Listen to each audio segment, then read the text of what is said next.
today comes from our two confirmands, Molly Shoberl and Rada John. These two young people have been meeting with me for the past year, studying about the Christian faith, and they've been preparing for this day when each of them will claim the promises that their parents made on their behalves in baptism as their own. In the last few weeks, they've been working on statements of faith. They've written about what the Christian faith means to them and why they are choosing it for themselves. And they're going to share those statements of faith with us today. So please give them your ears.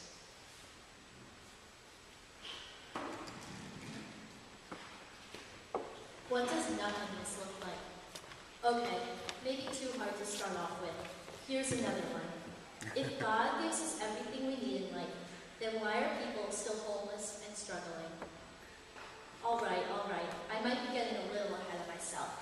Here is a very easy one. How do you spell God? Simple, easy, just a 3-letter word. But not everything that I have learned this year about God and God's creation has been that easy.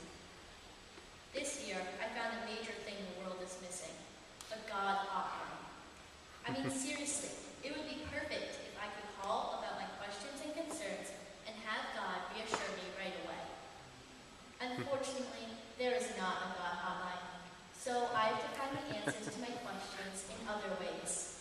Although not always, I can usually get the answers through confirmation class, my parents, friends, and teachers. They're a great support group I can always count on. Here's another pretty easy question. What does God do for us? He cares for us by providing us with everything we need. Food, shelter, you name it. But here's a harder question. What do we do for God? When I first heard this, I was thinking, what can I do to help God? God seems so mighty and powerful, and it seems like God doesn't need any help. But just pretend for a moment that you are God, and nobody believes in you. I don't know about you, but I would feel pretty upset. I think that God likes to be happy, and one thing that we do for God is to make God happy. By doing good deeds, spreading God's love, and telling other people of God's awesomeness, we make God very happy. To me, this is very important because it shows us that God needs us and it puts it into an understandable form. So, we need to break everything down to understand it. We state over and over again that we believe in the Holy Trinity, the Father, the Son, and the Holy Spirit. But what about them makes us believe in them? I think that in order to truly understand these concepts, we must put them into physical form. God represented the seed, Jesus the tree, and the Holy Spirit will be the wind. The seed is the foundation for the tree. The tree creates seeds, and so it keeps its generation alive. The wind brings the seeds all over the place, putting them down in the right places to create more trees.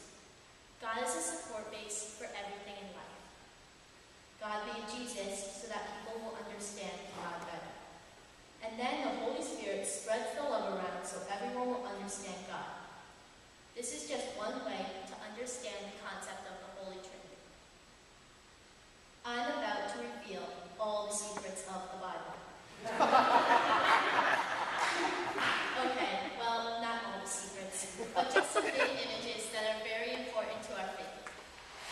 One image that I strongly believe in is the idea of all of us being the children of God. I think that this is especially important for all the parents in the world. I am sure they want a break, and it's good to know that at least somebody has a harder job than you. I also think that it's good to have someone who you can always count on to be there. Another important image for me is that we are sheep and God is our shepherd. I think that this image also shows that God is there for us all the time, protecting us and setting us on our right paths. I like this image because it shows no matter how smart you are or how much power you have, you always need to be guided. These images are very important to our faith because they show how important God is in our lives. You might not have guessed, but church has always been a big thing in my life. It might not seem like that because of my soccer schedule that overlaps with church. But in the past few years, church has been a place to escape the commotion of the city and reconnect with God. very hard to find a quiet moment, especially in my house. So, while I also pray daily, church is a very important time for me. Getting more specific, I just want to thank everyone for giving me such a great space to worship. I could not have asked for more. Something that makes Broadway UCC such an awesome place is definitely the mood. The people with constant smiles, the never-ending music, and the smell of dinner cooking makes Broadway UCC such a welcoming place that even if I had doubts or fears about my religion, I know all I have to do is ask, and I could easily get guidance. This space and everyone in it makes my church experience 100% positive. All right, this may be the toughest question in the book. Why are we Christian? One reason is that I was born into it, but that is definitely not the biggest reason I am Christian. One reason is that we will always be forgiven. This is also the reason I am not any other religion. If Jesus had not died for us and promised us that we would always be forgiven, then I could have chosen any other religion.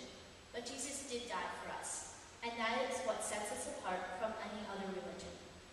I like the reassurance that I wake up each morning that tells me if I mess up today, it's okay, because I am forgiven. This is a great way to start off the day, and it shows one of the great benefits of being Christian. I am also Christian so that I can ask questions, just like I have been asking this whole speech. I am a more